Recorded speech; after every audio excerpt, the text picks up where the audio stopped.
So we're going to finish this lecture off with just by making the design for the pizza app even better. So there's actually some redundancy there, which is that when the user selects the pizza or chooses some extras, they have to then click the price button to find out what the price is. Okay. Instead of doing that, we can have what's called a responsive GUI, where every time you do something to it, it reacts automatically. You don't have to then press the button to get the price. So this is known as responsive design, and obviously it's favoured because it's more user friendly. And actually, it's very easy to achieve in this case.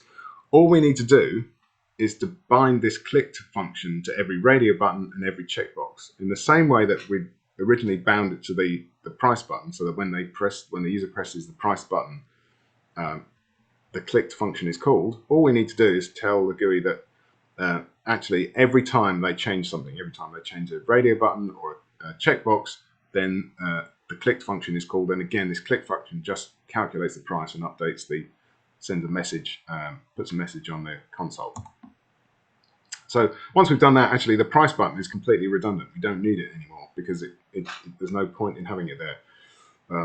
The only time when we might then need a button is maybe to add this pizza that's been chosen to a basket or something, but we haven't got there yet. Okay, so here's the code, and really the only changes between this and the previous one is that it's got this command equals clicked added into the radio button, so there, and also in the checkboxes, and that's the only difference essentially. Apart from the fact I've also removed the price button, and that's what it looks like. So it's even cleaner as well because it's missing that button. Let me show you it running. There it is. So there's no price button, and you can see pizza price is £6 and pizza chosen is margarita. As soon as I change that, you'll see the price changes and the output down the bottom here changes, and if I take something off, again, it changes the output and the price. So it's just responding every time I click some widget on the GUI. Okay, once we've done that, and now we're kind of happy with our pizza app design. At that point, it would be then a good time to then think about expanding the information, the data, which is kind of, we've managed to separate out into these lists. So, and this is extremely easy now. It would be much harder if we were trying to do this with the original version. So we can just, if we want different pizzas, we can just add them onto the end of the pizza list.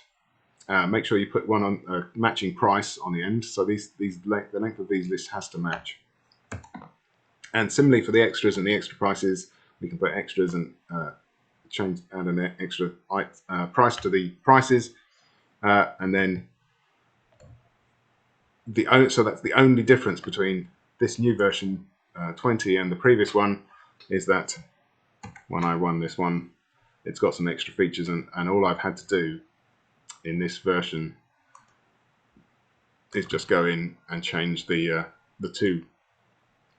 two sets of lists. So there you can see I've added to this list and the prices, the corresponding prices, and similarly for the extras. And you can obviously, that means it's very easy to update the prices, very easy to update the selection of items on offer, and that makes the design very nice and clean.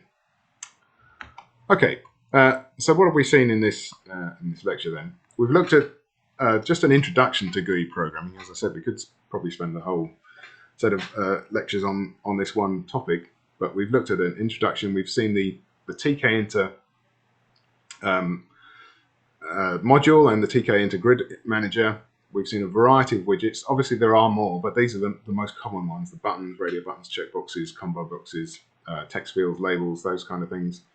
And we've seen how to use callback functions to interact with the user, so that when the user does something, we can control what happens to the GUI using a callback. We've also touched on efficient programming and the ideas of responsive design, where the GUI reacts every time something happens. Okay, I hope you found that interesting, and I'll see you next week.